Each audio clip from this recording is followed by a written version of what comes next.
टाळी वाजवा भजन करा बोला टाळी वाजवा भजन करा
संतांचे उपकार मज निरंतर जागविते काय द्यावे त्यासी भावे उतराय ठेविता पायी जीव थोडा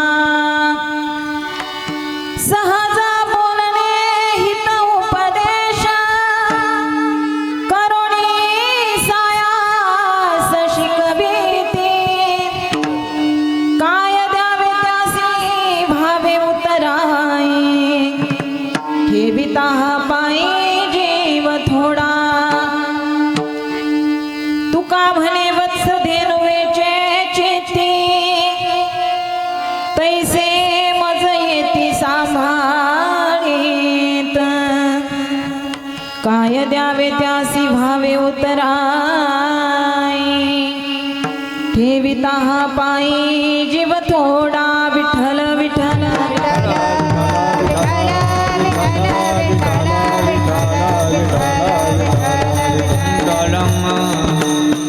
वक्रतुंड महाकाय सूर्यकोटी समप्रभ निर्विघ्नं कुरु मे देव सर्वकार्येषु सर्वदा सर्वमंगलमांगल्ये शिवे सर्वार्थ साधिके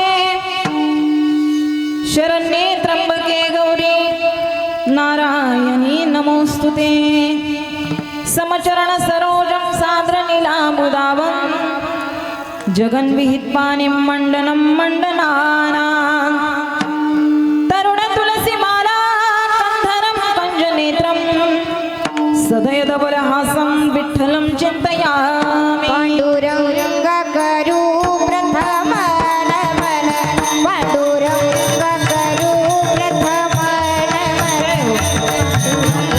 करू प्रथम नमन पांडुरंगा करू प्रथम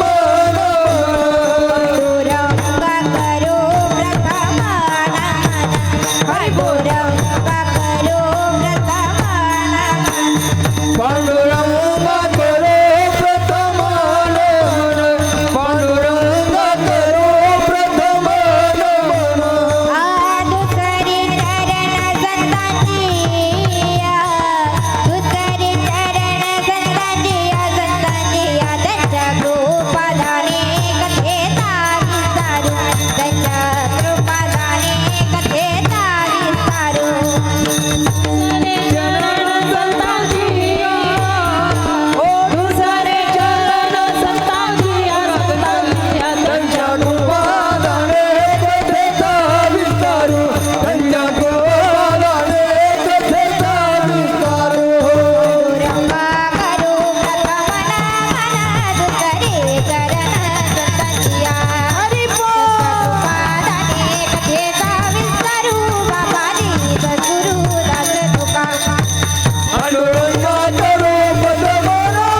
श्रीकृपादाने कथेचा विस्तार बाबाजी सद्गुरु दास तुका जयांचे केले स्मरण होय सकल विद्यांचे अधिकरण तेची वंदू श्री चरण श्री गुरूंचे ते नमस्कारो आता कलावज्ञ जीवोद्धरार्थावतारम कलांकांक तेजोदि कामोदि वक्त्रम खलानीशवादापनोदार्य दक्षं समाधिस्थमूर्तिं भजे ज्ञानदेवं राधा भक्ति हरिज्ञानं ताभ्यां याच समन्विता तां श्री भागवतीं गातां वन्दे युगलरूपिणीं मनोजवं मारुततुल्यवेगं जितेन्द्रियं बुद्धिमता वरिष्ठं वातात्मजं वानरयूथमुख्यं श्रीरामदूतं शरणं प्रपद्ये विठ्ठल विठ्ठल विठ्ठल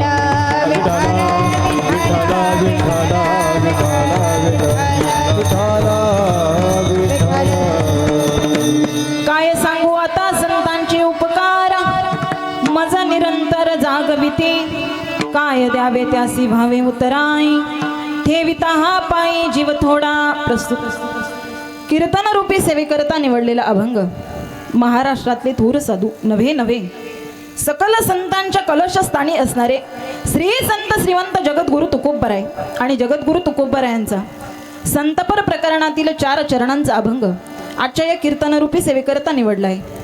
प्रस्तुत अभंगाद्वारे या ठिकाणी महाराज संतांविषयी कृतज्ञता भाव त्या ठिकाणी व्यक्त करताय. तो व्यक्त करत असताना महाराज म्हणतात, काय सांगू आता संतांचे उपकार. बाबांनो, संतांचे त्या ठिकाणी आपल्यावरती असणारे अगणित उपकार आहेत आणि त्या उपकारांचं वर्णन त्या ठिकाणी माझ्यासारख्या अल्पज्ञानी पामरानं काय करावं. मी त्या ठिकाणी त्याचं वर्णन त्या ठिकाणी करू शकत नाही. काय सांगू आता संतांचे उपकार. काय उपकार आहे हो. तेव्हा महाराज म्हणतात, मज निरंतर जाग भीती. पहिला उपकार सांगितलाय महाराजांनी की सतत त्या ठिकाणी मला जागा करणारं कोण आहे तर संत आहेत. आणि असे असणारे संत, आमच्यावरती उपकार करणारे संत, काय द्यावे त्यासे व्हावे उतराई ठेविता हा पायी जीव थोडा. त्या संतांसाठी मी काय अर्पण करावं. अगदी जीव उवाळून जरी त्यांच्या पायावरती अर्पण केला तरी देखील कमी पडेल. मग असे असणारे संत, त्यांचा त्या ठिकाणी असा काय उपकार आहे. पुढे जाऊन महाराज म्हणतात, सहज बोलणे हित उपदेश करोणी सायास शिकविती. अगदी सहज जरी बोलले तरी त्या सहज बोलण्यामधून देखील आमचं हित होत असतं. आणि जर सहज बोलण्यातून जर आमच्या नाही लक्षात आलं तर सायासनं त्या ठिकाणी आम्हाला शिकवतात. हा त्या ठिकाणी पुन्हा दुसरा उपकार माझ्या तुकोबारायांनी सांगितलाय. मग का हो तुकोबा, हे संत जर आमच्यावरती एवढे उपकार करत असतील तर साधकाविषयी संतांचा भाव त्या ठिकाणी कसा आहे. महाराज म्हणतात, तुका म्हणे वत्स धेनुवीचे चित्ती तैसे मज येते सांभाळीत. ज्या प्रकारे एखादी गाय आपल्या वासराला जवळ घेते, त्याचं लालन पालन करते, त्याला सांभाळते, त्या प्रकारचा भाव माझ्या संतांचा या साधकाविषयी असतो. अगदी त्या गायी वासराचं नातं ज्या प्रकारचं आहे तसं साधकाचं आणि संतांचं नातं आहे. हा झाला अभंगाचा थोडक्यात धावता भावार्थ. विठ्ठल विठ्ठल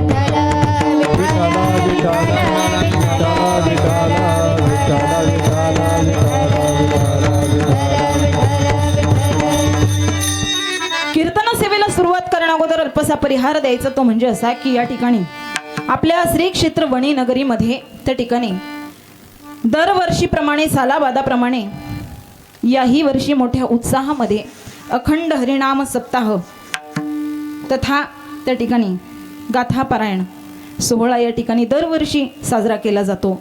आपल्या सप्ताहाचं हे 13वं वर्ष आहे. एक तप त्या ठिकाणी आपल्या सप्ताहाला पूर्ण झालेलं आहे आणि भव्य दिव्य स्वरूपामध्ये या ठिकाणी सुंदर असं आयोजन आहे.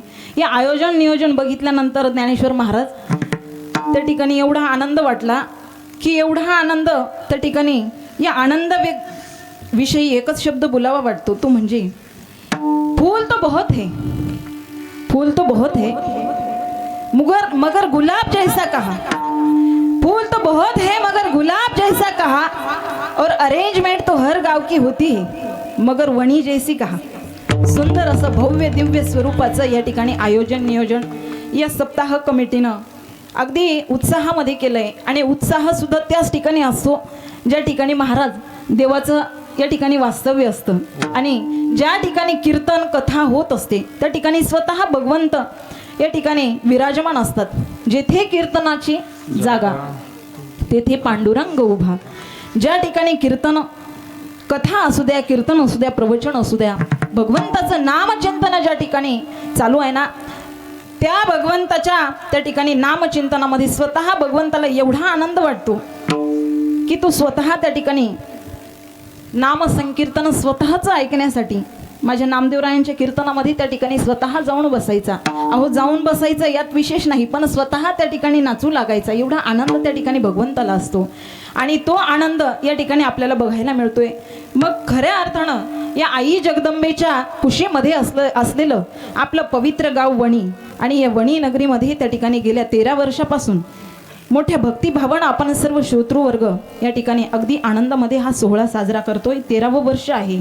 त्यामध्ये त्या ठिकाणी संपूर्ण तपोभूमी फाउंडेशन, शिवगर्जना मित्रमंडळ, जय मल्हार मित्रमंडळ, इंदिरानगर वणी आणि समस्त ग्रामस्थ भजनी मंडळ इंदिरानगर, शांतीनगर, तलाठी कॉलनी, टेकाडी पाटा ग्रामस्थ, इंदिरानगर, राधाकृष्ण महिला मंडळ, त्याचबरोबर ग्रामपालिका वणी व सर्वच या ठिकाणी नाशिक जिल्ह्यातील परमार्थप्रेमी परमार्थस्नेही या ठिकाणी मोठ्या आनंदानं हा लाभ प्राप्त करून घेण्यासाठी उपस्थित आहे.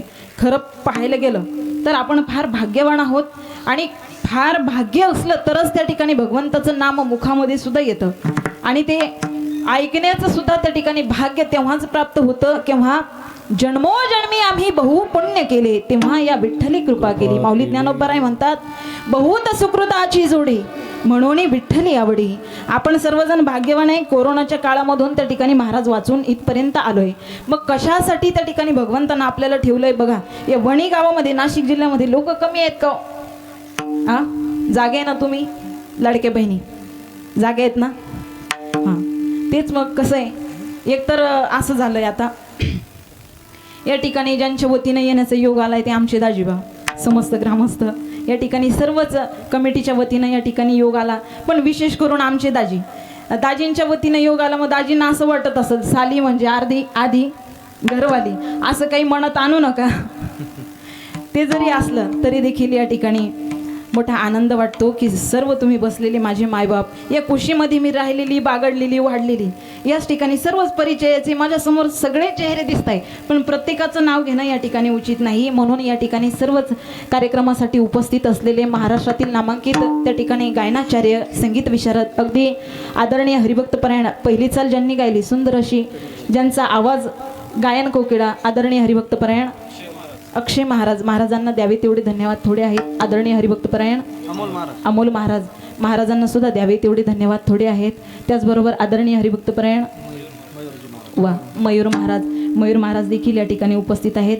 महाराजांना सुद्धा मनापासून खूप खूप धन्यवाद. आमची विनेकरी ताई दिदीला सुद्धा मनापासून खूप खूप धन्यवाद. आदरणीय हरिभक्त परायण मृदंग क्षेत्रामध्ये ज्यांनी अतिशय उच्चांक गाठला आहे, मृदंग क्षेत्रामध्ये ज्यांचं नाव आहे मृदंगाचे महामेरू, आदरणीय हरिभक्त परायण आमचे तुंगार बाबा म्हणजे पूर्वी त्या ठिकाणी आम्ही ज्यावेळी या परिसरामध्ये भजनाला असायचो, महाराज बाबा वाजवायला असायचे, एकदम आनंद वाटायचा.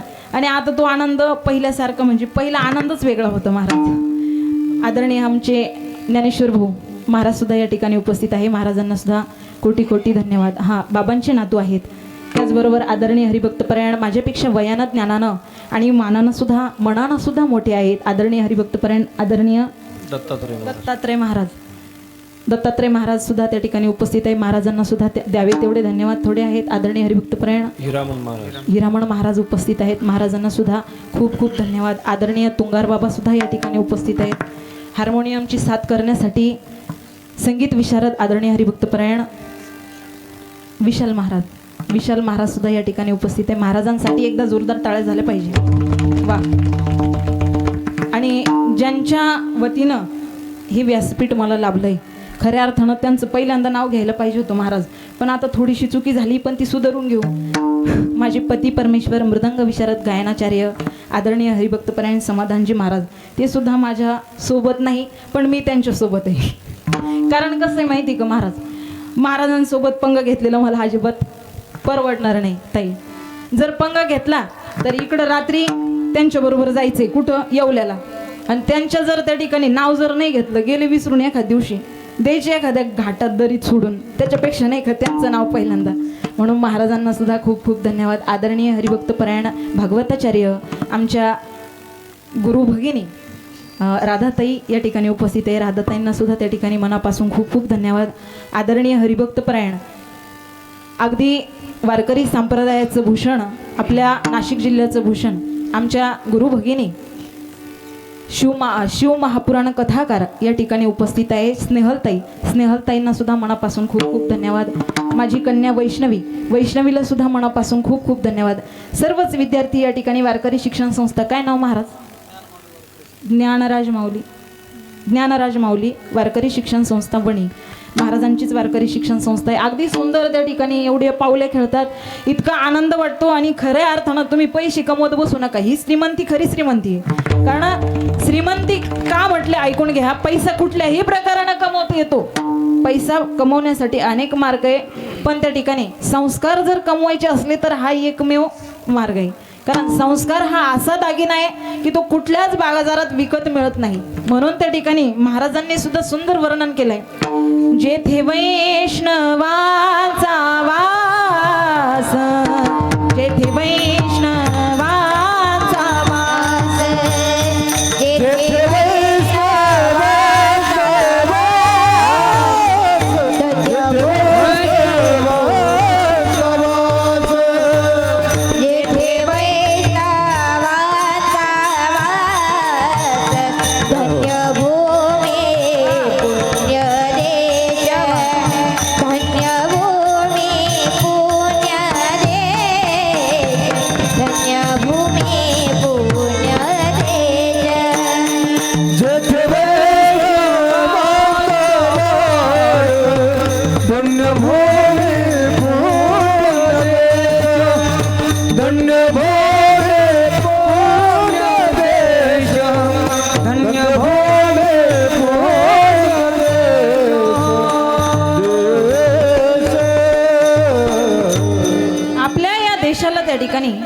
वैष्णवांचा साधू संतांचा देश, साधू संतांची भूमी म्हटलं जातं खऱ्या अर्थानं.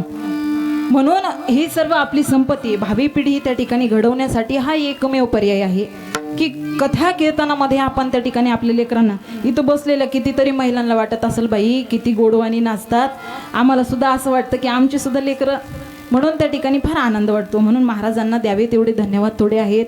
आजचं त्या ठिकाणी संत भोजन ज्यांच्याकडे होतं, संत पंगत त्या ठिकाणी ज्यांच्याकडे होती, ते म्हणजे आमचे अमोल भाऊ पवार दादांना सुद्धा खूप खूप धन्यवाद. त्या ठिकाणी महेंद्र भाऊ असतील, सर्वच सप्ताह कमिटी, आणि पुनश्च एकदा आमच्या दाजींना सुद्धा त्या ठिकाणी खूप खूप धन्यवाद. कारण त्यांच्या वतीनं तुम्हा बसलेल्या मायबापांचा पुन्हा एकदा दर्शनाचा योग आलाय. यापूर्वी त्या ठिकाणी तुम्ही मला पाहिलंय, मी काही नवीन नाही. आमचे काकासुद्धा ज्यावेळी माझे वडील आणि मी त्या ठिकाणी कार्यक्रमाला यायचो, गायनासाठी यायचो, सर्व पाहायचे. आणि दाजींनी सांगितलं, तुंगार बाबा, दाजी म्हटले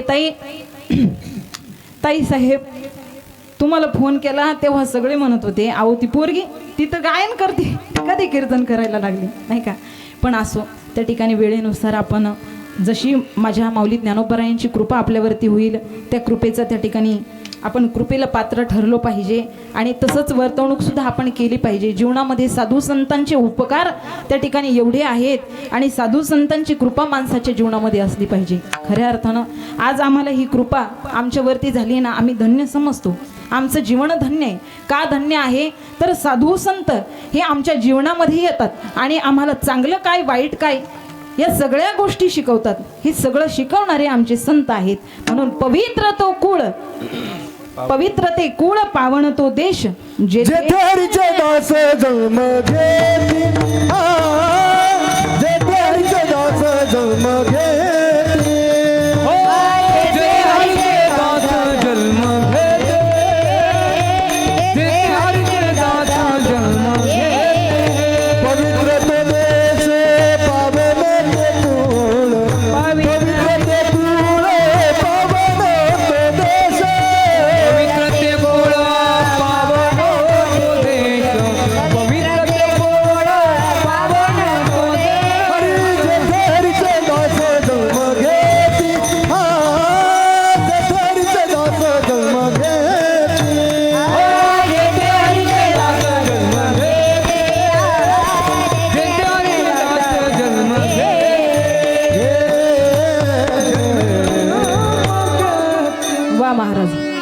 पवित्र ते कुळ पावन तो देश जेथे हरीचे दास जन्म घेते.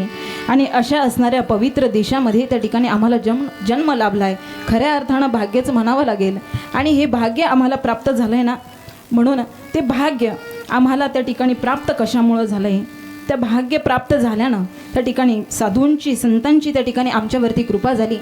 मग ते कृपा झाल्यानंतर असं काय आम्ही जीवनामध्ये केलं पाहिजे, अशी कशी वर्तवणूक त्या ठिकाणी, अशी कोणत्या प्रकारची वर्तवणूक आमच्या जीवनामध्ये असली पाहिजे, कोणत्या मार्गाने आम्ही गेलं पाहिजे हे शिकवणारे त्या ठिकाणी संत आपल्या जीवनामध्ये असायला हवे. आणि त्याच अनुषंगानं महाराज या ठिकाणी आपल्याला सुंदर असणारा उपदेश करतायत. आणि त्या ठिकाणी कृतज्ञता भाव साधू संतांविषयी व्यक्त करताय. मग तुम्ही म्हणाल ताई तुकोबराय काही संत नाही का? तुकोबराय सुद्धा संतच आहेत, पण संत असताना सुद्धा त्या ठिकाणी संत असून सुद्धा संतांचा त्या ठिकाणी उपकार सांगताय. मग तुकोबराय संत नाही का? तुकोबराय काय कमी अधिकाराचे आहे का? नाही. तुकोबरायांचा अधिकार एवढा मोठा आहे, तुकोबरायांचा अधिकार एवढा मोठा आहे की त्या ठिकाणी अगदी अनुरेनु या तो कडा तुका आकाशा एवढा. अनुरेनु या तो कडा तुका आकाशा एवढा.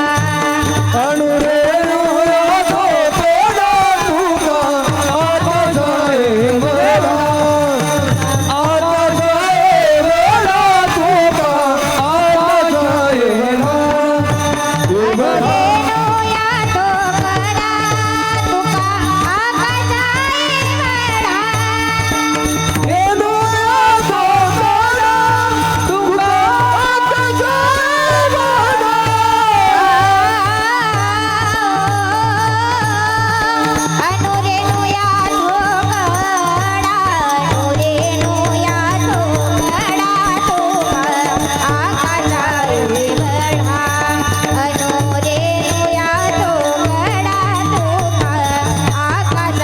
एवढा.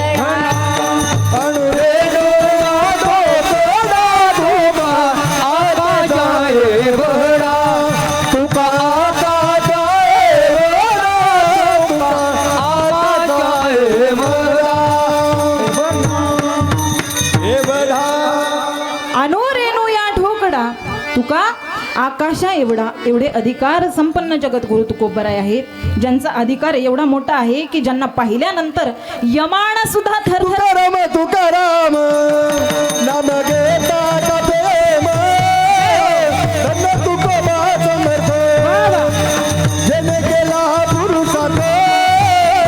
तुकाराम तुकाराम नाम घेता का प्रेम धन्य तुकोबा समर्थ जने केला पुरुषार्थ. एकदा जोरदार टाळ्या झाल्या पाहिजे. हे बा आता असं सारखं सारखं सांगायची वेळ नाही आली पाहिजे बरं का. महाराजांचं गायन आवडलं, महाराजांचं पखवाद त्या ठिकाणी वादन आवडलं, सुंदर असे हार्मोनियमची साथ आहे, आवडल्यानंतर टाळ्या झाल्या पाहिजे. असं मागून घ्यायची सवय तुम्ही लावता आणि परत आमच्याच नावानं रडतात, एवढं मागतात म्हणता महाराज. म्हणून ज्याचं गायन आवडलं, सुंदर असं महाराजांचा आवाज आहे, टाळ्या वाजवल्या पाहिजे मन मोकळेपणानं बरं का. अजिबात हात राखून काम करायचं नाही. इथं तिकडं ते शेतात चालतं हात राखून काम, इकडं नाही. कारण टाळीचं फार महत्त्व आहे. टाळी वाजवल्यानंतर त्या ठिकाणी आपला एक एक रोमामधील नसा त्या ठिकाणी मोकळ्या होत असतात. टाळीचं एवढं महत्त्व आहे. कीर्तनात टाळी होय पदकांची होळी, होय पदकांची होळी, होय पदकांची होळी.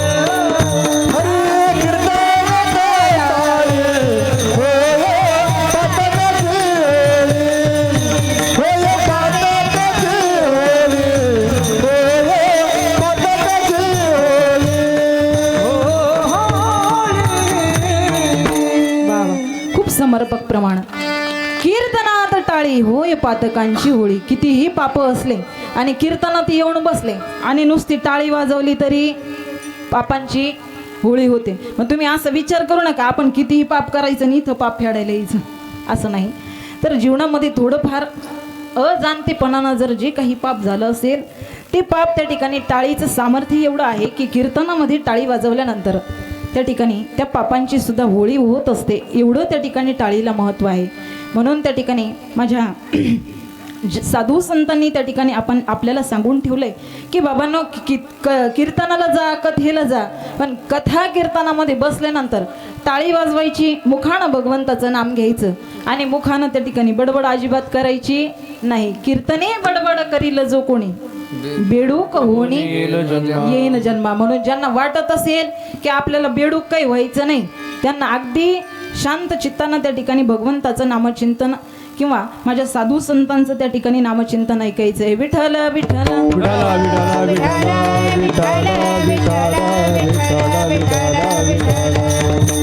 जगद्गुरु तुकोबर आहे. तुम्हा आम्हाला त्या ठिकाणी संतांचे असणारे उपकार वर्णन करू पाहताय, पण त्या ठिकाणी महाराज म्हणतात की या मृत्यू लोकामध्ये 4 प्रकारचे वर्ग पडतात.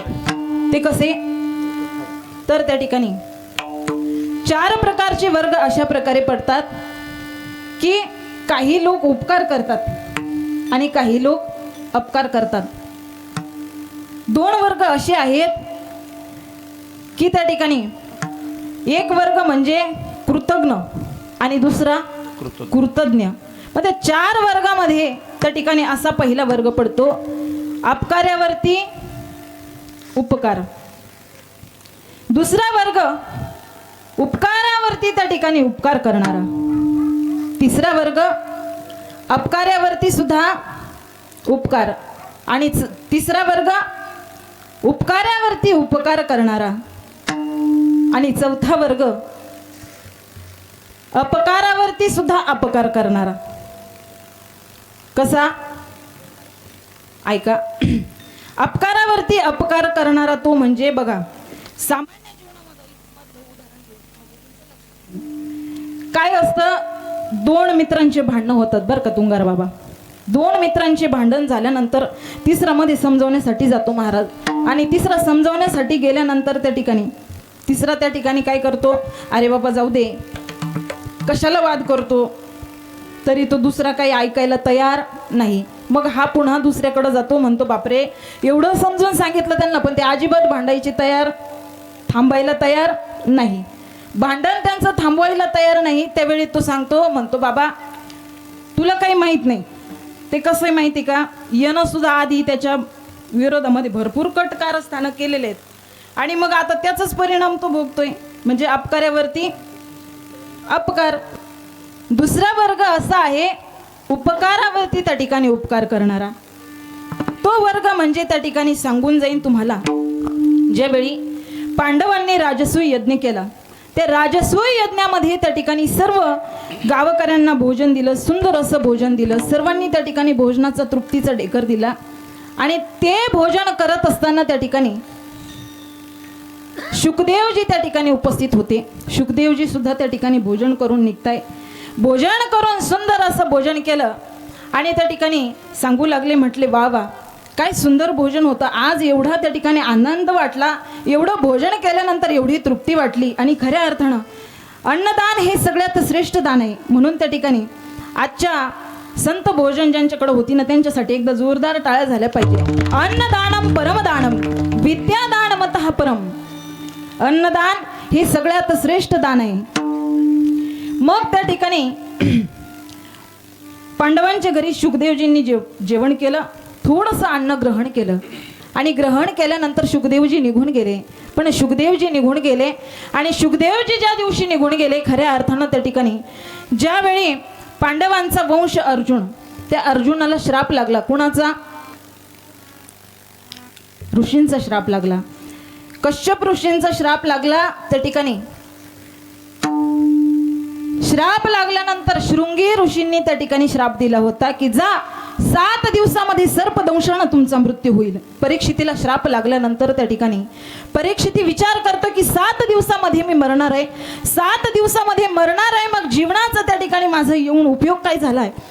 पश्चाताप करतोय की जीवनामध्ये मी काय कमवलंय, असं काय करू की 7 दिवसामध्ये त्या ठिकाणी मला मोक्ष प्राप्ती होईल. विचार करतोय परीक्षिती आणि विचार करत असताना त्या ठिकाणी सांगितलं गेलं की जा त्या ठिकाणी तुम्ही शुकाचार्यांकडे जा. शुकाचार्य तुम्हाला त्या ठिकाणी श्रीमद भागवत महापुराण सांगतील आणि ते श्रीमद भागवत महापुराण श्रवण केल्यानंतर त्या ठिकाणी कितीही मोठं पाप असलं तरी ते त्या ठिकाणी नष्ट होतं. माणसाला कुठल्याही प्रकारचा कितीही पापी जीव असला तरीही देखील त्याला मोक्ष प्राप्त होतो. त्यावेळी शुकदेवजींना त्या ठिकाणी भेटण्यासाठी राजा परीक्षिती निघणार. परीक्षिती राजा विचारू लागला, म्हटले का हो शुकदेवजी मला कशी काय त्या ठिकाणी श्रीमद भागवत महापुराण सांगतील आणि ते कसं श्रवण करू मी, सांगतील का मला, हा प्रश्न पडला. पण ज्या दिवशी माणसाला प्रश्न पडतो त्या दिवशी साधू संतांकडे गेल्याशिवाय पर्याय नसतो. कारण हरी प्राप्तीसी उपाय धरावे संतांचे ते पाय. संतांची प्राप्ती करून देणारे सुद्धा त्या ठिकाणी भगवंताची प्राप्ती करून देणारे सुद्धा संत आहेत. ज्या दिवशी माणसाला कुठलाच रस्ता दिसत नाही त्या दिवशी खऱ्या अर्थानं संतांची भेट आपण घेतली पाहिजे. म्हणून तर खऱ्या अर्थानं जीवनामध्ये संतांचं महत्व फार आहे.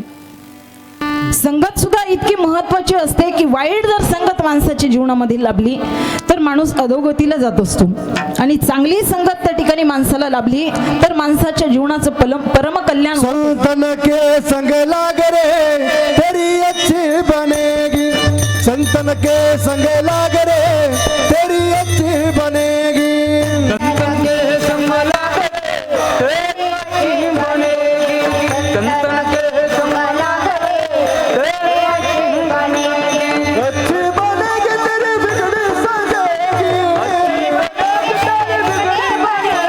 सजेगी, तेरी बिगड़ी बनेगी, संतन के तेरी अच्छी बनेगी, संतन के संग लाग रे तेरी अच्छी बनेगी, संतन के संग लाग रे तेरी अच्छी बनेगी, संतन के संग लाग रे तेरी अच्छी बनेगी. संतन के संग लाग रे तेरी अच्छी बनेगी, अच्छी बनेगी तेरी बिगड़ी बनेगी, होगे तेरे बड़े भाग रे तेरी अच्छी बनेगी. संतन के संग लाग रे तेरी अच्छी बनेगी. संतांच्या संगतीमध्ये गेल्यानंतर त्या ठिकाणी माणसाच्या जीवनाचं परम कल्याण होत असतं. संगतीला फार महत्व आहे. ज्या प्रकारची जीवनामध्ये संगत घडत असते त्याच प्रकारचा माणूस घडत असतो. मित्र सुद्धा असा असला पाहिजे. महाराज आज या ठिकाणी सर्वच तरुण मित्रमंडळ या ठिकाणी उपस्थित आहे म्हणून सांगून जाईन तुम्हाला, मित्र जीवनामध्ये कमवत असताना फेसबुकला 50 लाख मित्र तुमचे असले काही उपयोगाचे नाही. पण संकटामध्ये ज्या दिवशी एखादा मित्र त्या ठिकाणी तुम्हाला कामं येत असेल तोच खऱ्या अर्थानं तुमचा मित्र असतो. आणि जर तुम्ही अर्ध्या रात्री जर एखाद्या संकटामध्ये असेल, गाडीचं पेट्रोल संपलं, मित्राला फोन केला, अरे राहुल ऐकलं का माझ्या गाडीचं पेट्रोल संपलंय. तो म्हणतो माझ्याच गाडीत पेट्रोल नाही, तुला कुठं पेट्रोल घेऊन येऊ. असे मित्र काही कामाचे नाही. मित्र एकच असावं पण जीवाभावाला जीव देणारा असला पाहिजे. अहो आपल्यावरती एखादं संकट येत असेल त्या संकटाच्या आधी आपल्या समोर उभा राहणारा मित्र असला पाहिजे आपल्या जीवनामध्ये. दुःख अडवायला उंबऱ्या सारखा, दुःख अडवायला उंबऱ्या सारखा, मित्र वनव्यामध्ये गारव्या सारखा, मित्र वनव्यामध्ये गारव्या सारखा, वाट चुकणार नाही जीवनभर तुझी, वाट चुकणार नाही जीवनभर तुझी. एक तू मित्र कर आरशा सारखा, मित्र वनव्यामध्ये गारव्या सारखा, मित्र वनव्यामध्ये गारव्या सारखा. एकच मित्र असा असला पाहिजे कसा, उंबऱ्यासारखा. उंबरा कशाला असतो दारामध्ये उंबरा, तो उंबरा याच्या करता असतो की घरामध्ये एखादं संकट प्रवेश करू नये बाबा आणि ते संकट लांबच्या लांब बाहेरच्या बाहेर तसंच निघून जावं. त्या प्रकारचा मित्र आमच्या जीवनामध्ये असला पाहिजे. त्या उंबऱ्यासारखा जीवनामध्ये मित्र असला पाहिजे. अशी संगत माणसाची असली पाहिजे. मग ती संगत त्या ठिकाणी साधू संत आपल्याला शिकवतात. साधू थोर जाता, साधू थोर जाना, साधू थोर जाना कलियुगी. थोडा वेळ जरी संतांची संगत घडली तरी देखील अगदी अर्धा क्षण त्या ठिकाणी संतांची संगत घडू द्या तरी जीवनामधील पाप नाहीच होत असतं. अर्धा क्षण घडता संगत सनातन की करले नमका सार्थक जो करले संगत सनातन की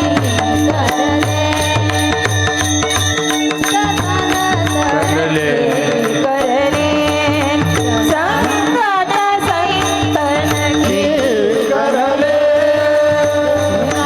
से आया कहा जावेगा एक जुबान करले तो दिन की जिंदगानी बंदे उचार हो कर चलना कौन किसी के जानू लड़के कौन किसी के भाई संगत सनातन की करले जन्म का सार्थक का जो करले संगत सनातन की करले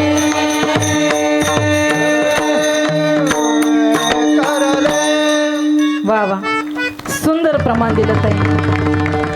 संगत संतन की करले जीवन का सार्थक कछु करले.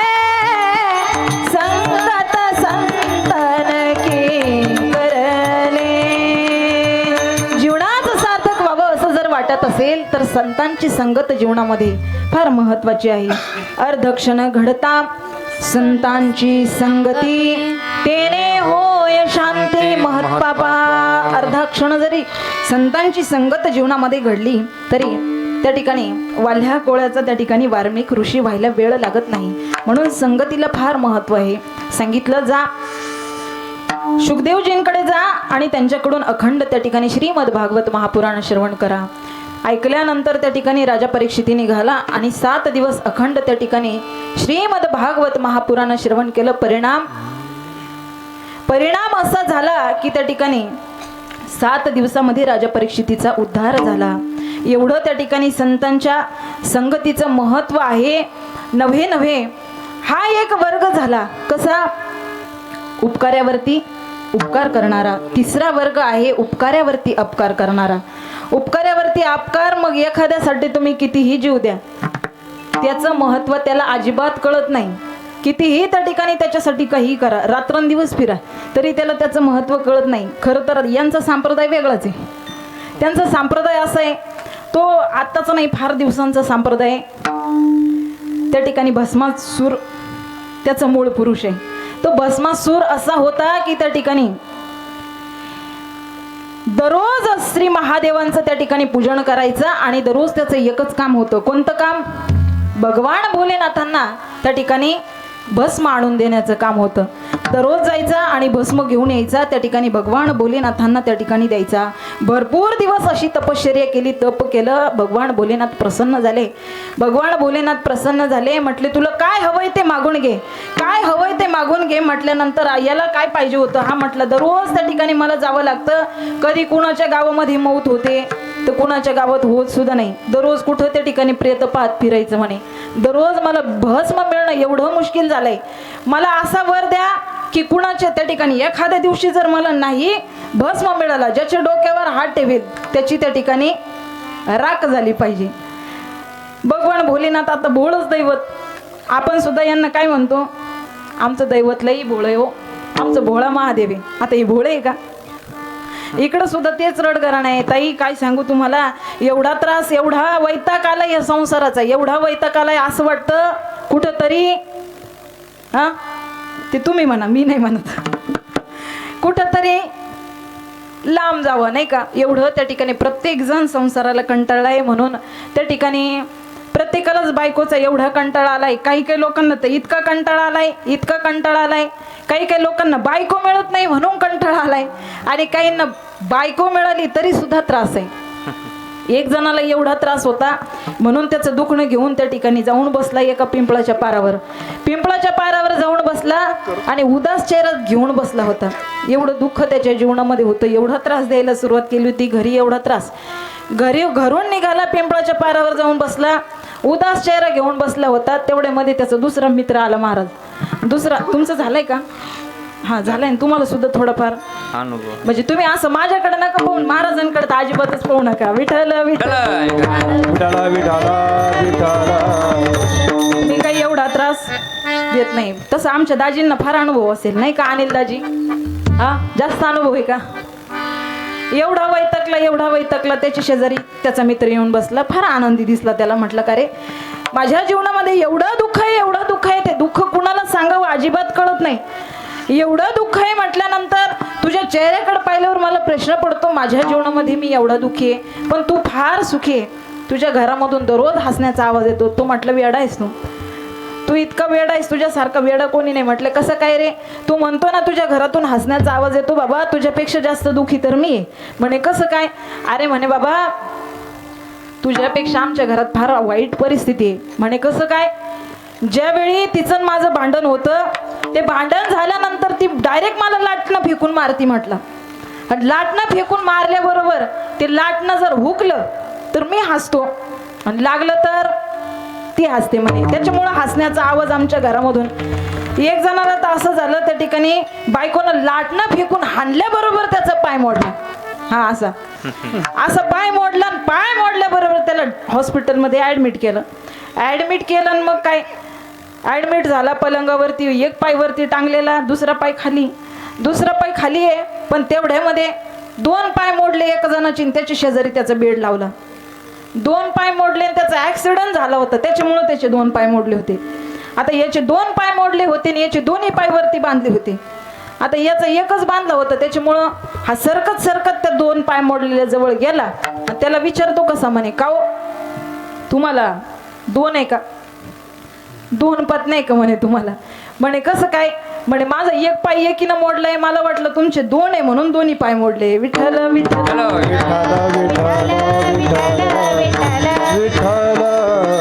जीवनामध्ये प्रत्येकाला थोडं दुःख आहे. कोई तन दुखी, कोई मन दुखी, कोई धन बिन रहत उदास, थोड़े सब दुखी, सुखी हरि के दास. सगळ्यांना थोडं दुःख आहे, पण सगळ्यात सुखी जर कोणी असेल तर ते म्हणजे माझे संत आहेत. हरीचे दास सुखी आहे म्हणून त्यांच्याकडे गेलं पाहिजे. दुःख जरी सांगायचं झालं तर त्या ठिकाणी संतांना सांगितलं पाहिजे. संतांजवळ गेल्यानंतर त्या ठिकाणी आपल्या दुखण्यावरचा विलाज मिळतो. तो विलाज कसा? तर त्या ठिकाणी संत आपल्याला परमार्थाची आवड निर्माण करून देतात. साधू संत हे त्या ठिकाणी भगवंताला जागा करणारे संत आहेत. भगवंताला जागा करणारा कोण आहे? संत आहे. उठा पांडुरंगा प्रभात समयो पातला, वैष्णवांचा मेळा गरुड पायी दाटला,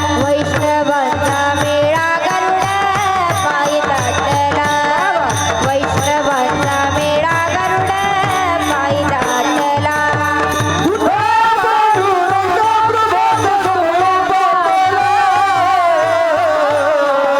वैष्णवांचा मेळा गरुडा पायी दाटला, वैष्णवांचा मेळा गरुडा पायी दाटला.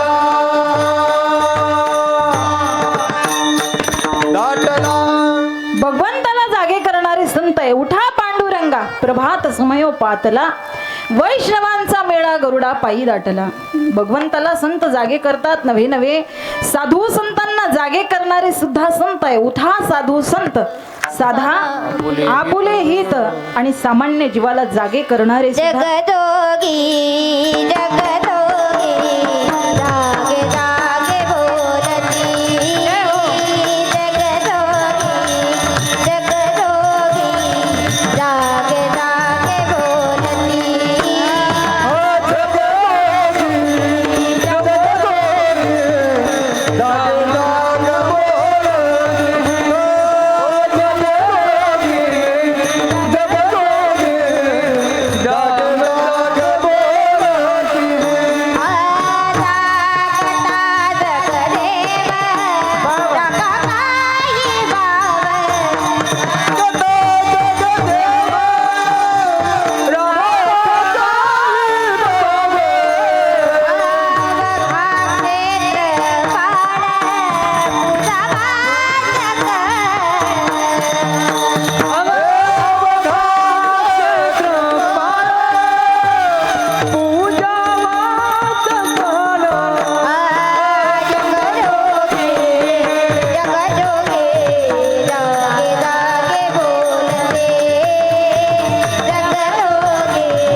आता जागा रे भाईंनो जागा, आता जोरात टाळ्या.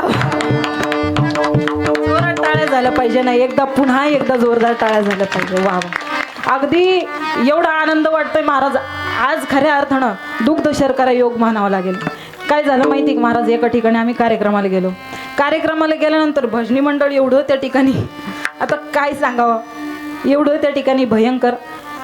आमचा अभंग होता. बी पुढं म्हणायचे, भाग गेला शीन गेला, ते भजनी मंडळ म्हणायचं.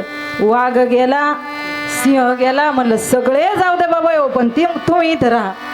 मी म्हणायचे उजळले भाग्य आता, ते म्हणायचे उदळले भाग्य आता. म्हणलं खरंच उदळलं आज. विठ्ठल विठ्ठल विठाला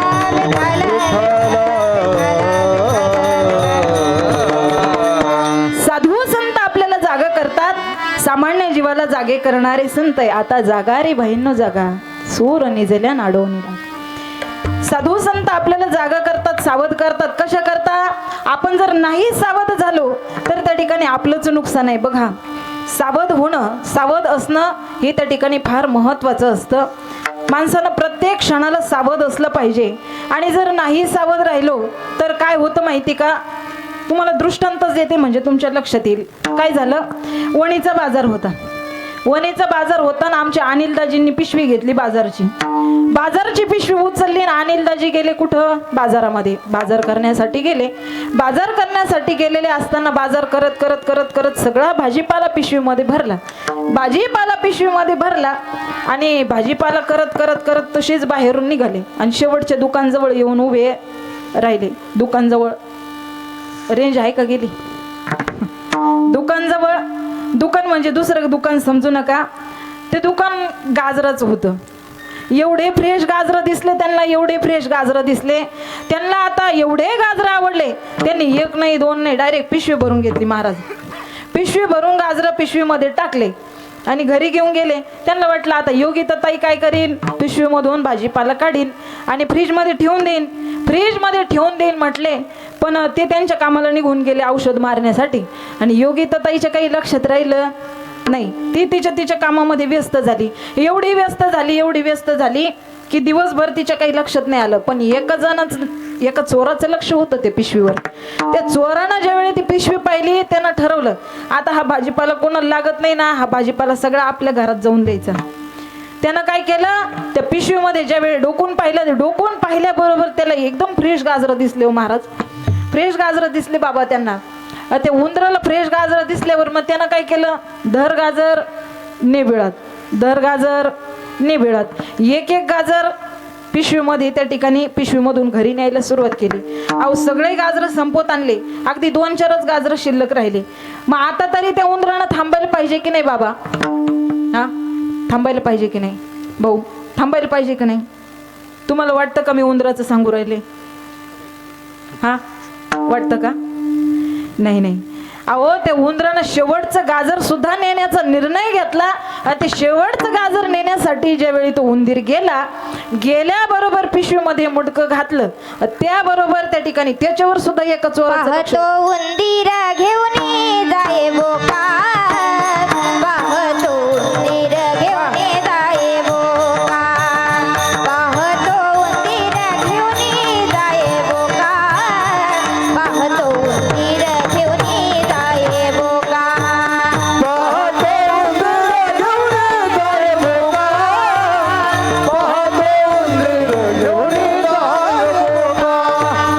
पाहतो उंदीर घेऊन जाये बोका,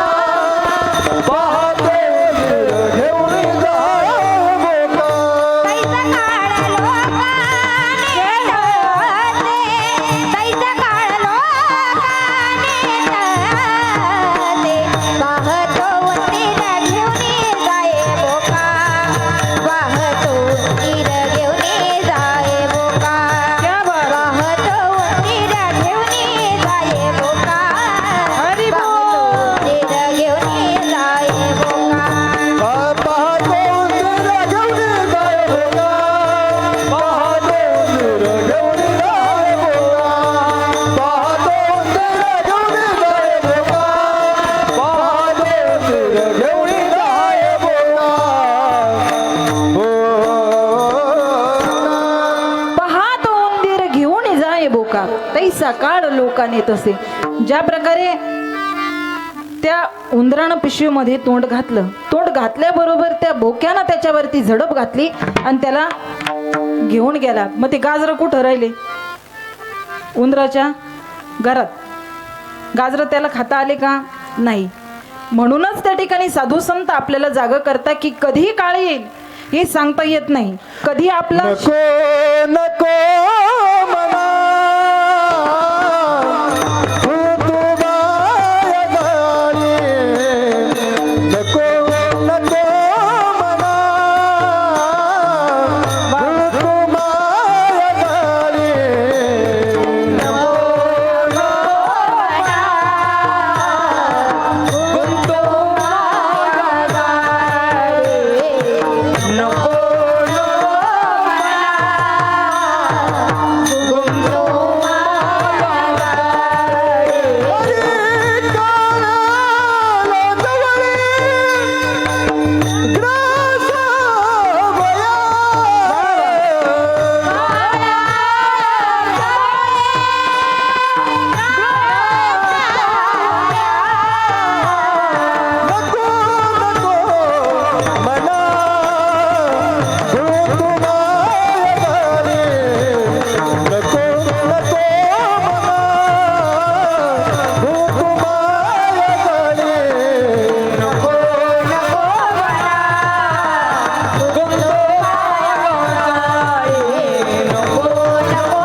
नको नको म्हणा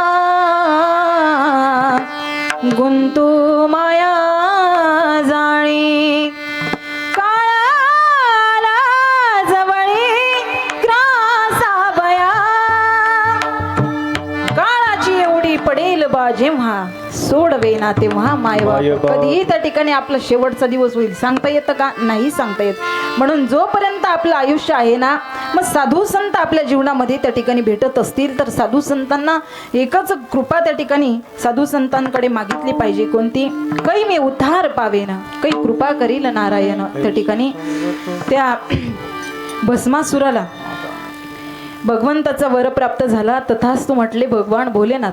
भगवान भोलेनाथ तथास्तु म्हटल्याबरोबर निघाला. जो दिसेल त्याच्या त्या ठिकाणी डोक्यावर हात ठेवू लागला आणि भस्म धरून नेऊ लागला. भस्म नेत असताना नारद महर्षींनी एक दिवस त्या ठिकाणी नारद महर्षींची स्वारी आली. नारायण नारायण श्रीमन नारायण नारायण नारायण नारायण नारायण श्रीमन नारायण नारायण नारायण.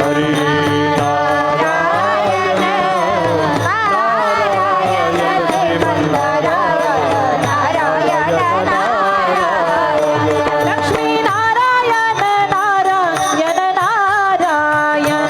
लक्ष्मी नारायण भजमन नारायण नारायण नारायण. नारायण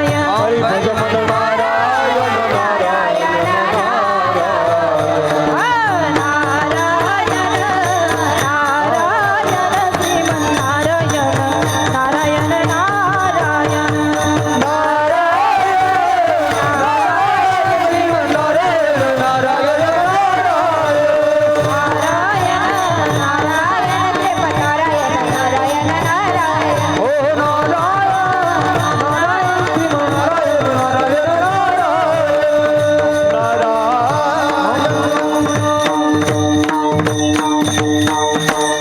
नारद महर्षींची स्वारी ज्या वेळेस आली, नारद महर्षींनी सांगितलं, बाबा हा काय धंदा लावला म्हटले तू? दररोज उठून इकडं त्या ठिकाणी दररोज स्मशानभूमीकडे. म्हटलं अरे बाबा खूप सोपं काम आहे, दुसरं काही करायचंच नाही. म्हटलं फक्त काय करायचं, भस्म घ्यायचा आणि महादेवाला नेऊन द्यायचा. आता नारद महर्षी म्हटल्यानंतर इकडं आपल्याकडं पण आहे का? हा आता पाहिजे होते ते महाराज, पाहिजे होते आत्ताच्या काळामध्ये पाहिजे होते. पण असो नाहीये तेच बरं आहे. नाहीतर इकडं काय भरपूर आहे. भरपूर आहे का? हा, महाराज म्हणतात भरपूर आहे. असो, या ठिकाणी नारद महर्षी आले आणि नारद महर्षींनी एकच उद्देश की याच्याकडून आता हे वर याच्याकडून हिसकावून घ्यायचं. म्हणून काय केलं, जा म्हणे हे काम करत बसू नका, तुम्ही राजा झाले पाहिजे. हे साधं सोपं काम कुठं नोकरासारखं करत बसले, तुम्हाला राजा व्हायचंय ना, मग हे करा म्हणे. ज्यानं तुम्हाला वरदान केलंय त्यालाच काय करा, स्वाहा करून टाका म्हणे, त्याचीच राग करा. निघाला भस्मासूर. आता यालाही पटलं, याला राजा व्हावंसं वाटलं.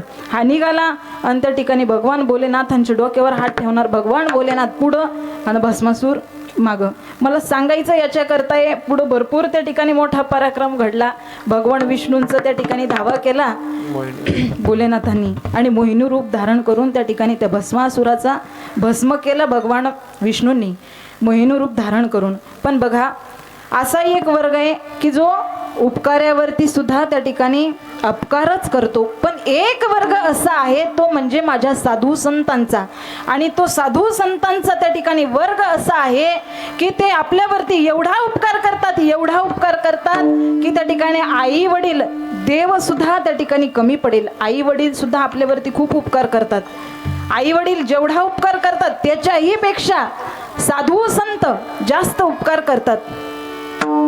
किती उपकार करतात, केले उपकार सांगू मी काय, बाप न करी ऐसी माय. एवढे उपकार त्या ठिकाणी आपल्यावरती करत असतात. पण महाराज म्हणतात की ते असणारे उपकार मी त्यांचं काय वर्णन करू. अभंगाचं पहिलं चरण. काय सांगू आता संतांचे उपकार, काय सांगू संतांचे उपकार, काय सांगू संतांचे उपकार, काय सांगू संतांचे उपकार, काय सांगू संतांचे उपकार, काय सांगू संतांचे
निरंतर जागविती मज निरंतर जागविती मज निरंतर जागविती मज निरंतर जागविती काय द्यावे त्यासी वावे उतराई काय द्यावे त्यासी वावे उतराई जगद्गुरु तुकोबाराय त्या ठिकाणी संतांविषयी वर्णन करत असताना म्हणतात की काय सांगू आता संतांचे उपकार मज निरंतर जागविती. अहो साधू संतांचे आपल्यावरती एवढे उपकार आहे. माझ्या माऊली ज्ञानोबारायांचा समाधी सोहळा या ठिकाणी गीता जयंती आपण साजरी करतोय. बघा दुसऱ्या दिवसाची कीर्तन सेवा आहे. आज त्या ठिकाणी मोठ्या उत्साहामध्ये माऊली ज्ञानोबारायांचा सोहळा आपण सर्वजण साजरा करतो दादा. पण हा तोच समाज आहे की एकेकाळी माझ्या माऊली ज्ञानोबारायांना इंद्रायणीमध्ये त्या ठिकाणी स्नान करण्याचं परवानगी नव्हती. हा तोच समाज आहे दादा. आपलेच पूर्वज होते ना, दुसरं कोणी होतं का? एवढा त्रास माझ्या माऊली ज्ञानोबारायांना दिला की अहो त्या ठिकाणी माधुकरी मागण्यासाठी ज्यावेळी आळंदी क्षेत्रामध्ये जात होते माझे माऊली ज्ञानोबाराय, आळंदीमध्ये गेल्यानंतर त्या ठिकाणी माधुकरी मागून आणण्यासाठी जर ज्यावेळी गेले असतील, एखाद्या मावशीच्या दारासमोर उभे राहिले असतील, विचारा आमच्या ज्ञानेश्वर महाराजांना, त्या ठिकाणी महाराजांना विचारा. सर्वजण आळंदी क्षेत्रामध्ये राहिलेले आहे. माधुकरी मागून खाण्याचं त्या ठिकाणी काय महत्त्व आहे? माऊली ज्ञानोबारायांची कृपा पात्र होण्याकरिता त्या ठिकाणी माधुकरी मागून खावी लागते. आणि जो विद्यार्थी माधुकरी मागून खातो त्याच्या जीवनाचं कल्याण झाल्याशिवाय राहत नाही. आज ज्या माऊली ज्ञानोबारायांचं त्या ठिकाणी एवढं महत्त्व आपण जगाला सांगत असतो, त्याच माऊली ज्ञानोबारायांना या समाजानं एवढा त्रास दिला की एखाद्या मावशीच्या दारासमोर जर माधुकरी मागण्यासाठी गेले असतील, तिला जर दया आली असेल, माधुकरी त्या ठिकाणी भिक्षा जर त्या ठिकाणी झोळीमध्ये टाकली असेल तर ती भिक्षा सुद्धा खाऊ दिली नाही माझ्या ज्ञानोबारायांना. अहो ज्यावेळी आईबाप सोडून गेले, माधुकरी मागण्यासाठी गावात जावं, टवळखोरांनी ती झोळी हिसकावून घ्यावी आणि तिच्यामध्ये त्या ठिकाणी चिखल कालवावा, माती मिळवण करून टाकावी, तशीच झोळी फेकून द्यावी आणि त्या ठिकाणी जाऊन दार बंद करून आपल्या त्या ठिकाणी कुटियामध्ये बसावं. बसल्यानंतर ताटीचा दरवाजा बंद केल्यानंतर त्या ठिकाणी ढसा माझ्या माऊली ज्ञानोबारायांनी रडावं. रडत रडत त्या ठिकाणी विचारावं स्वतःच्या मनाला की काय आमचा एवढा अपराध असेल की हा समाज आम्हाला एवढा त्रास देतोय, काय अपराध असेल? माऊली ज्ञानोबारायांचं त्या ठिकाणी रडणं माझ्या 5 वर्षाच्या मुक्ताईनं ऐकावं आणि ऐकल्यानंतर पळत पळत यावं, कमरेला मिठी मारावी, जोर जोरात रडावं आणि विचारावं, दादा का रडतो रे दादा? मी तुझ्याकडे जेवायला मागितलं म्हणून रडतो ना दादा. ज्ञान दादा आजपासून तुझ्याकडे कधीच जेवायला मागणार नाही दादा, आपण रडू नकोस रे दादा. ही विनंती करणारी माझी 5 वर्षाची मुक्ताई हो. त्या मुक्ताईची सुद्धा कोणाला कीव आली नाही. खापर मागण्यासाठी ज्यावेळी माझी मुक्ताई जाते, ताड दिशी तिच्या कानाखाली त्या ठिकाणी विसोबा काकांनी लावावी आणि जा संन्याशाची कार्टेन तुम्हाला मांडे खावेसे वाटतात का? त्याच विसोबा काकावरती त्या ठिकाणी माझ्या माऊली ज्ञानोबारायांनी उपकार करावा. एवढं संत हृदय फार मोठं आहे. म्हणून आज सुद्धा जा आळंदी क्षेत्राला, त्या ठिकाणी पंढरपूरला कुणीच त्या ठिकाणी नावानं एकमेकांना हाक मारत नाही. का मारत नाही? अहो एका मुलाला जन्म देते ती आई असते महाराज. एका मुलाला जन्म देणारी आई आहे, पण अख्ख्या विश्वाला जन्म देणारे माझे ज्ञानेश्वर माऊली आहे. म्हणून त्या ठिकाणी त्यांना माऊली म्हणतात.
बाई माझी अनाथांची माय. ज्याला कोणी नाही त्याला माझ्या माऊली आहेत आणि माऊली त्या ठिकाणी एवढा उपकार करतात की त्या ठिकाणी अपकार्यावरती सुद्धा उपकार करतात. तो माझ्या माऊली काय दिलं या माऊलीने आपल्याला सर्वस्व अर्पण केलं.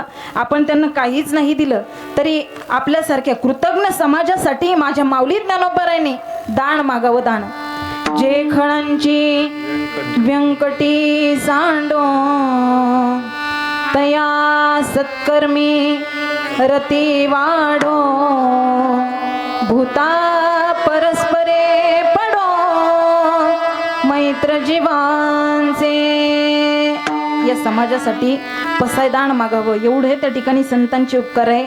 पण असे असणारे संत त्यांच्यासाठी आम्ही अगदी जीव जरी आमचा त्यांच्या चरणावरती अर्पण करण्याचा प्रयत्न केला तरी देखील कमी पडेल. अभंगाचं दुसरं चरण. काय द्यावे त्यासी भावे उतराई. काय द्यावे त्यासी भावे उतराई.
काय द्यावे त्यासी भावे उतराई.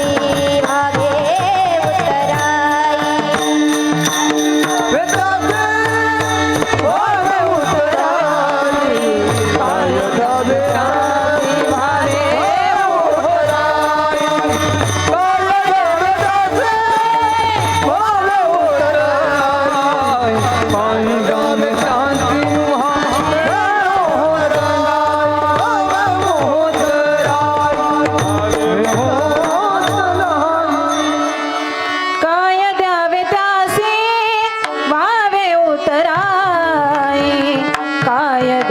त्यासी वावे उतराई ठेविता हा पाय जीव थोडा ठेविता हा पाय जीव थोडा काय द्यावे त्यासी वावे उतराई काय द्यावे त्यासी वावे उतराई काय द्यावे त्यासी वावे उतराई काय द्यावे त्यासी वावे उतराई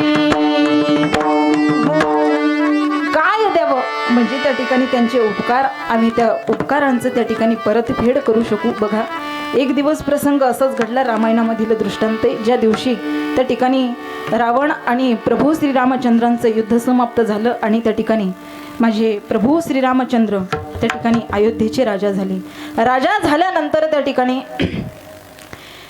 झाल्यानंतर सर्वांना त्या ठिकाणी काही ना काही माझ्या सत्कार समारंभ ठेवला आणि प्रभू श्रीरामचंद्र प्रत्येकाचं त्या ठिकाणी ऋणनिर्देश व्यक्त करण्यासाठी प्रत्येकाला काही ना काही देत होते, काही ना काही देत होते. पण सर्वात जास्त कष्ट जर कोणी घेतले असतील तर ते कोणी घेतले होते?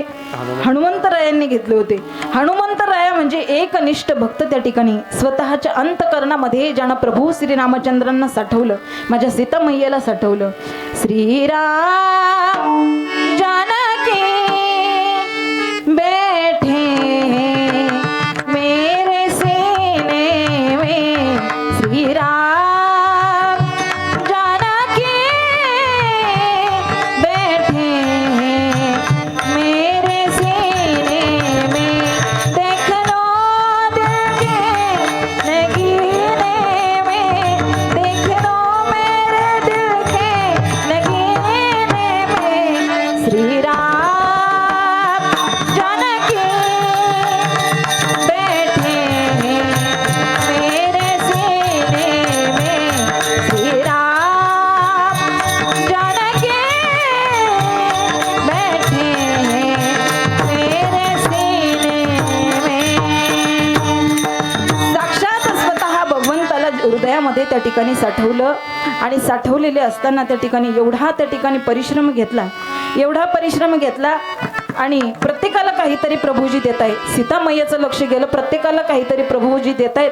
पण ज्यानं जास्त कष्ट केले, ज्याचा त्या ठिकाणी काहीतरी मोठा त्या ठिकाणी सोहळा केला, साजरा केला पाहिजे, त्याच्यासाठी मात्र काहीच नाही. सीता मैयाला राग आला, सीता मैयाला राग आला आणि स्वतःच्या गळ्यामधला हार बाबा त्या ठिकाणी हनुमंतरायांना दिला.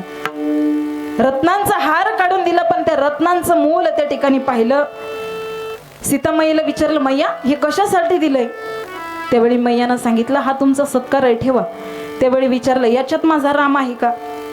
या मण्यांमध्ये माझे प्रभू श्रीरामचंद्र आहेत का? त्यावेळी सीता मैया रागावल्या, म्हटल्या, मूर्ख आहेस का? अरे हृदयामध्ये साठवलं तेवढं बस झालं. प्रत्येक गोष्टीमध्ये कसला त्या ठिकाणी राम बघतोय? राग आल्याने फेकून दिलं. त्यावेळी प्रभू श्रीरामचंद्रांकडे सीता मैया गेल्या आणि राग सांगायला लागल्या. म्हटलं, प्रभू स्वामी, अहो तुम्ही सगळ्यांना सर्व काही दिलं, पण त्या ठिकाणी हनुमंतरायांना काही दिलं नाही. मला त्या ठिकाणी थोडीशी दया आली आणि मला वाटलं की मी माझा नवरत्नांचा हार त्या ठिकाणी हनुमंतरायांना द्यावा. पण हनुमंतराया त्यामध्ये सुद्धा प्रभू श्रीरामचंद्र बघताय म्हणे, याच्यासाठीच मी काही दिलं नाही. कारण मला माहिती होतं की हनुमंतरायांचे आपल्यावरती एवढे उपकार आहे की त्या ठिकाणी काय द्यावं हा विचार करत राहिलो, पण मला काही सुचलंच नाही. त्याच प्रकारचं साधू संतांचं हृदय आहे आणि आपल्यावरती एवढे त्या ठिकाणी उपकार आहे. आपण जीव जरी चरणावरती ठेवला तरी देखील त्यांचे उपकार फिटणार नाही. सहज बोलण्यामधून सुद्धा त्या ठिकाणी आपलं हितच होत असतं. नाहीतर आपण जर बोललो तर चांगल्यांचे वाटोळे होऊन जातात महाराज. आपलं बोलणं असं आहे की चांगला एखाद्याचा संसार चालू असला तर त्या ठिकाणी त्याच्या संसाराचं वाटोळं झाल्याशिवाय राहत नाही. पण माऊली ज्ञानोबराय म्हणतात, साच आणि मवाळ मी तुले परी रसाळ, शब्द जैसे कल्लोळ अमृताचे, ऐसी बोली बोले कोई न बोले झूठ, ऐसी जगह पर बैठना कोई न बोले ऊट. साच आणि मवाळ, खरं बोललं पाहिजे, प्रेमळ बोललं पाहिजे, एवढं चांगलं बोलणं आपलं असलं पाहिजे. पण आपलं बोलणं तशा प्रकारचं नसतं. पण साधू संत सहज जरी बोलले, सहज बोलणे हित उपदेश करुणी सायास शिकविती. सहज बोलण्यामध्ये सुद्धा आपलं हितच आहे. कारण त्यांचा अवतारच कशा करतात? जगाच्या कल्याणा संतांच्या विभूती, देह कष्टविती परोपकारी. संतांनी त्या ठिकाणी अवतार तू माधराया कारण, अवतार तू माधराया कारण, अवतार तू माधराया कारण, अवतार तू माधराया कारण, उद्धाराया जन जीव, उद्धाराया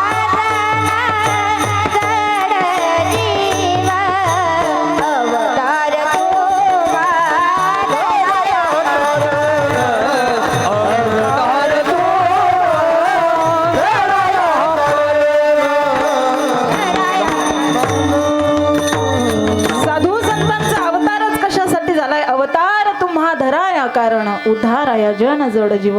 जड जीवांचा उद्धार व्हावा ही तळमळ माझ्या साधू संतांच्या हृदयामध्ये आहे आणि त्या ठिकाणी आपलं कल्याणच व्हावं या हेतून त्या ठिकाणी भगवंताकडे जाण्याचा मार्ग आपल्याला सोपा करून देणारे संत आहे. म्हणून त्या संतांच्या पायावरती त्या ठिकाणी आपण पाय ठेवून त्या ठिकाणी भगवंताचं नामचिंतन मुखामध्ये केलं पाहिजे.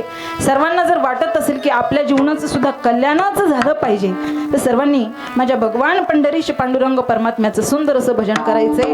आणि जे वरती हात नाही करणार त्याला त्याच्या शेजाऱ्याची शपथ. ज्यांना वाटत असेल की पुढच्या जन्मी सुद्धा आपण 2 पायाचंच होऊन यायचंय त्यांनी हात वरती करा. ज्यांना 4 पायाचं होऊन यायचं त्यांनी हात खाली राहू द्या. 2 पायाचं होऊन यायचं त्यांनी वरती करा. वा काय सुंदर वाटतं. वा वा खऱ्या अर्थानं आळंदी पंढरपूर झाल्यासारखं वाटतं या ठिकाणी. हरी विठोबा रखुमाई विठोबा रखुमाई विठोबा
साधू संत आपल्याला जीवन कसं जगायचं हे शिकवत असतात,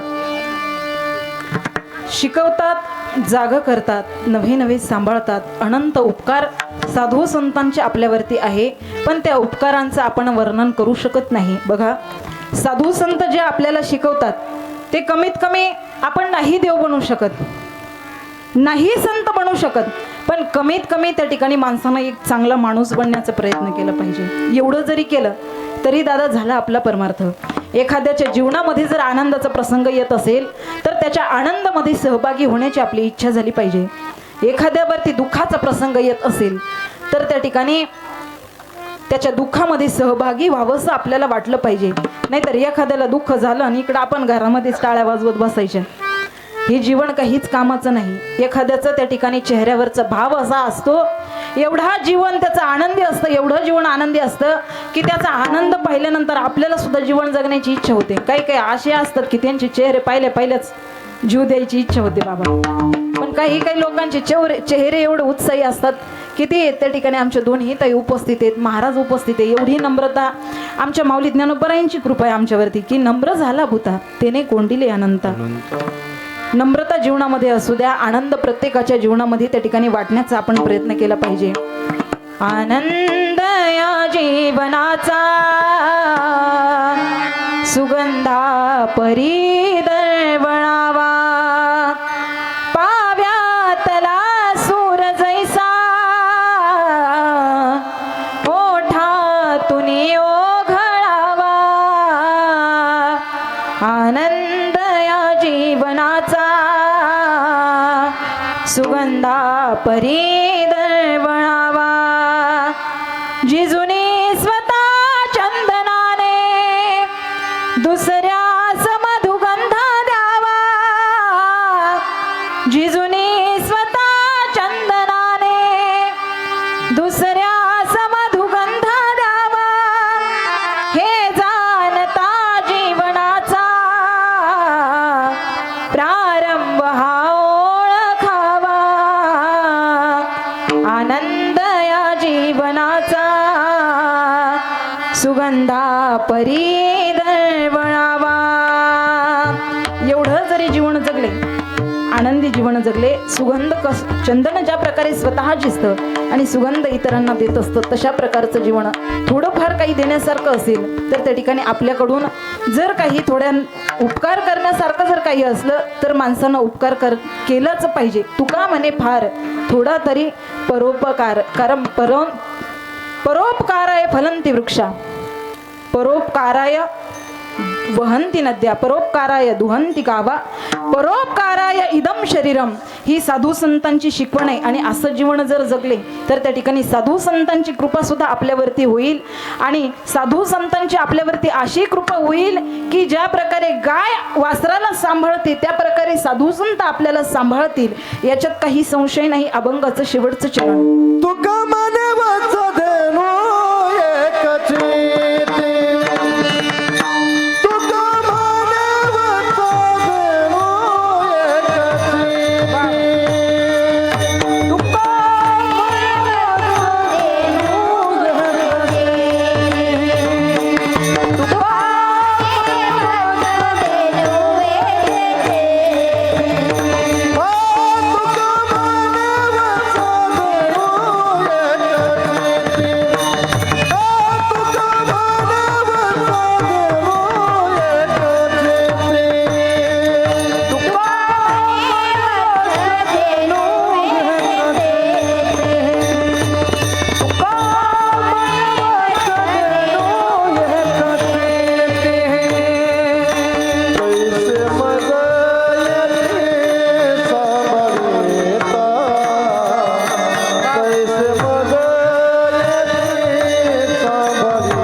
झाले पाहिजे सगळ्यांसाठी.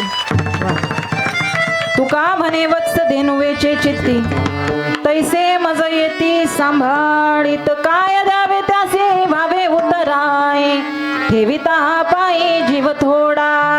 या ठिकाणी या अभंगावरती थोडंसं बोलण्याचा प्रयत्न केला. या अभंगाचा भाव किंवा भावार्थ असंच असेल असं नाही, पण ज्या प्रकारे माऊली ज्ञानोबारायांची कृपा, माझ्या सद्गुरू माऊलींची कृपा असेल त्या प्रकारे थोडंसं तोडकं मोडकं बोलण्याचा प्रयत्न केला.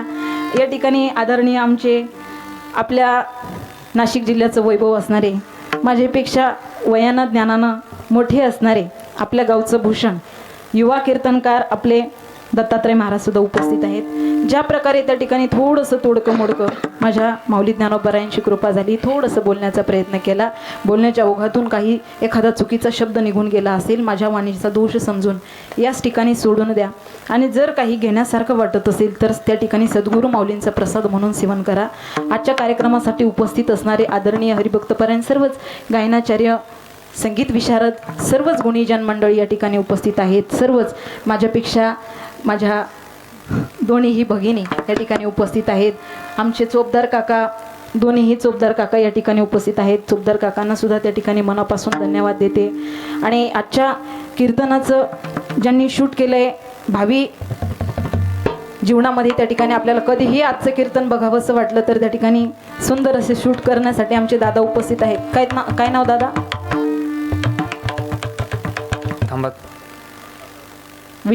विशाल जाधव. दादांसाठी सुद्धा त्या ठिकाणी एकदा जोरदार टाळ्या झाल्या पाहिजे. सुंदर अशी ज्यांची साऊंड सिस्टीम आहे, दादांना सुद्धा मनापासून खूप खूप धन्यवाद देते. आणि सर्वच माझ्यापेक्षा तुम्ही सर्व बसलेले मोठे आहेत. तुमच्या सर्वांच्या हृदयस्थ असणाऱ्या भगवान पंढरीश पांडुरंग परमात्म्याला साष्टांग प्रणिपात करून याच ठिकाणी सेवेला पूर्णविराम. ज्ञानेश्वरा माऊली ज्ञानराज माऊली तुकाराम ज्ञानेश्वर माऊली ज्ञानराज माऊली तुकाराम ज्ञानेश्वर माऊली माऊली ज्ञानेश्वर माऊली ज्ञानराज माऊली तुकाराम. जय विठ्ठल जय विठ्ठल जय विठ्ठल जय विठ्ठल जय विठ्ठल जय हरी विठ्ठल गुरु देवा पुरे उत्तरे पराक्रम अपराध महाराज तुम्ही नाही उच्चारिला ते करुणा अपराक्रम अपराध महाराज तुम्ही मने ज्ञानेश्वरा राखा पाया पैकी करा पराक्रम अपराध महाराज तुम्ही ज्ञानदेव तुकाराम विठ्ठल श्री ज्ञानदेव बोलो रे बाई सब संतान की जय.